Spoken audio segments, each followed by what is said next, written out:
Chapter 2 relation and function সম্বন্ধ আৰু ফলনৰ আনমূল্য কুৱেশ্যনসমূহ আলোচনা কৰিম। এক নম্বৰটো দিয়া আছে সম্বন্ধ হেপৰ অংগে এনেদৰে দিয়া আছে fx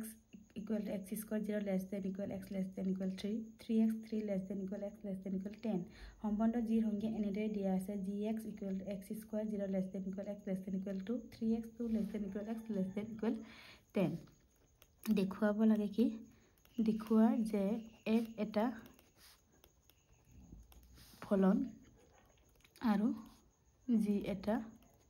ফলন নহয় দেখাব লাগে। এটা প্ৰমাণ আমি কেনেকৈ কৰিম প্ৰথমে আমি এইটো f of x টো আমি ফলন বুলি দেখাই লম।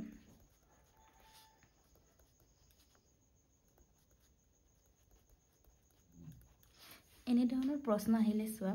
ইয়াত কি কৈছে 0 ৰ সমান বা জতকৈ ডাঙৰ 3 তকৈ সমান বা 3 ৰ সৰু আকৌ এই চৰ্তত দিয়া আছে 3 তকৈ ডাঙৰ বা সমান বা 10 তকৈ সৰু বা সমান তেনে 3 ক্ষেত্ৰত দুটাই আমাৰ ফলনটো প্ৰযোজ্য হয় 3 হলে এবাৰ আমাৰ x স্কয়াৰ ফলনৰ ক্ষেত্ৰতো প্ৰযোজ্য হয় আৰু ইয়াৰ ক্ষেত্ৰতো আমাৰ 3x ৰ ক্ষেত্ৰতো প্ৰযোজ্য হয়। তেতিয়া আমি ইয়াৰ মাজৰ খিনি ইমানগাল ভ্যালু বহাই থকাতকৈ আমি এই 3 দুটাটো বহালে হ'ল। প্ৰথম আমি x equal 3 আমি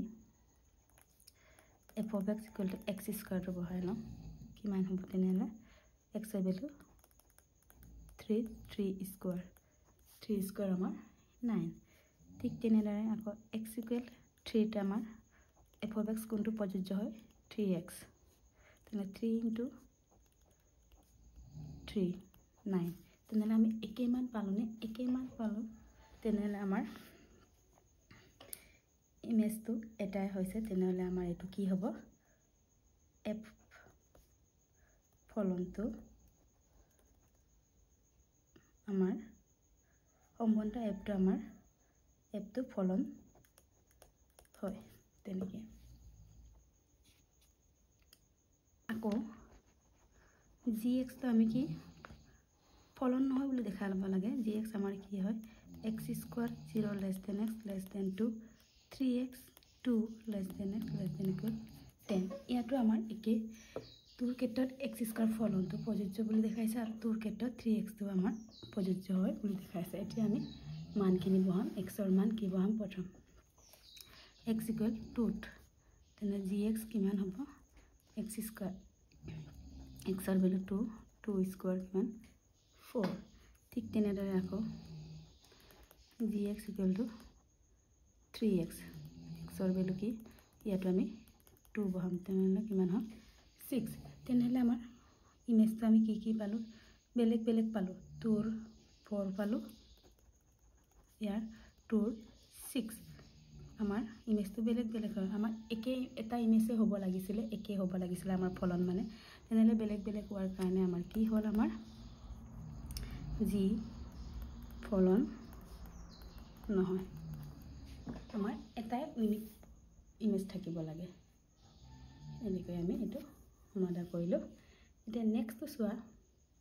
আৰু এবাৰ ভালকৈ চাই লোৱা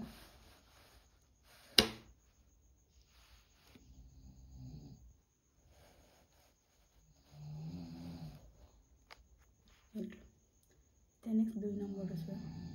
যদি f of x equal x square হয় তেনে f of 1.1 minus f of 1 minus 1 ৰ মান উলিয়া বুলি কৈছে সলিউশন f of x আমাৰ কি দিয়া আছে x square ইয়াত x ৰ মান কিমান দিয়া আছে 1.1 তেনে 1.1 স্কয়াৰ হলে আমাৰ কিমান হ'ব 1.21 হয় আকৌ ইয়াত f of 1 হলে x ৰ ভ্যালু কিমান 1 হলে আমাৰ 1 স্কয়াৰ 1 এটা এইখিনি মান আমি পোৱাৰ পিছত ইয়াত বহাই দিম দি ওলাব এটো আমাৰ ৰিজাল্ট minus 1 এটা f of 1 কিমান পালো 1.21 minus f of 1 কিমান পালো 1 আকৌ 1 minus 1 1.1 minus 1 আমাৰ কিমান হয় 0.1 আকৌ 1.21 minus 1 আমাৰ 2.21 by 0.1 আমাৰ এটো হৰণ কৰিলে কিমান হ'ব 2.1 এইটোৱে আমাৰ এনসাৰ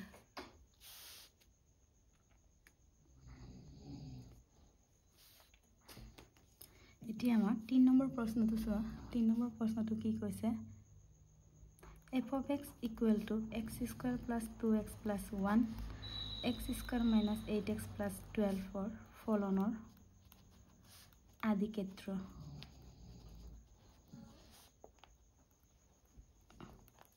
উলিয়া বুলি কৈছে আদিক্ষেত্ৰ উলিয়া এতিয়া চোৱা এই ফলনটো আমাৰ p by q আকাৰত আছে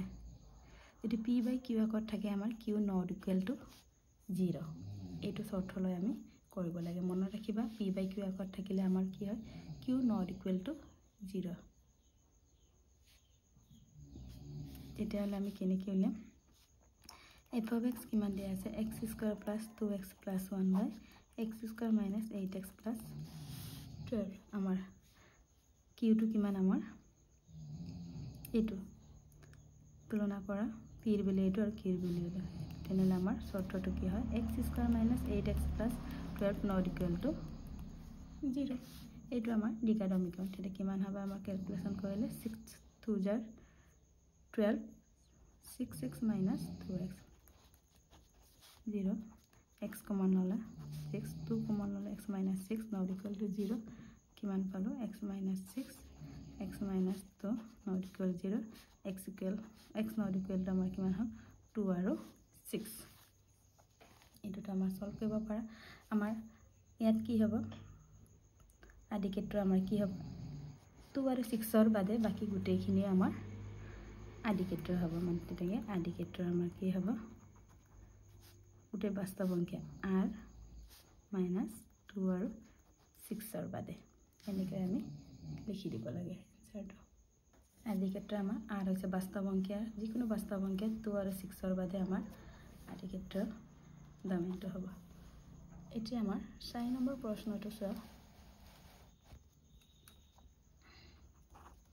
কি দিয়া আছে আমাৰ f of x equal to root x minus 1 ৰ দ্বাৰা সংজ্ঞাবদ্ধ বাস্তৱ ফলন f ৰ আদিক্ষেত্ৰ আৰু পৰিহৰ উলিয়াব কৈছে এটা সলিউশন চোৱা কি দিয়া আছে f of x equal to under root of x minus 1 root over থাকিলে মই কি কৈছিল f of x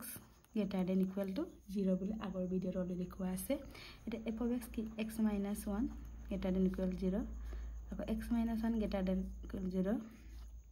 x greater than equal 1 x ৰ মান আমি কিমান পালো 1 ৰ সমান বা 1 তকৈ ডাঙৰ তেনেহলে আমাৰ